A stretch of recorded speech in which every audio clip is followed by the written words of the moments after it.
Today, thousands of doctors took to the picket lines despite the awful weather across the country. Doctors are used to working in difficult conditions, and today the difficult conditions with the weather proved our determination to ensure that despite adversity, we will and are all willing to fight to do the right thing. This week, health ministers from across the world met to discuss safety in healthcare. And today the Health Secretary stood up in Parliament to discuss a learning and no-blame culture in the NHS. He talked about transparency, freedom to speak up, and admitting when you have got something wrong.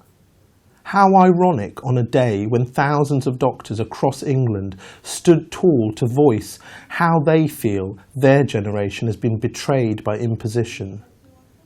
And on a day that we continue to be backed by the polls and by swathes of support on the picket lines.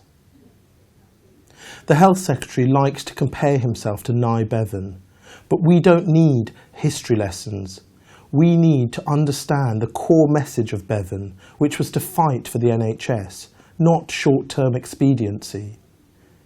Doctors across the country are calling on the Prime Minister to now step in. It is time that this mess being presided over by the government in the NHS is put right. Destroying morale in the NHS at a time when we face unprecedented challenges is unacceptable.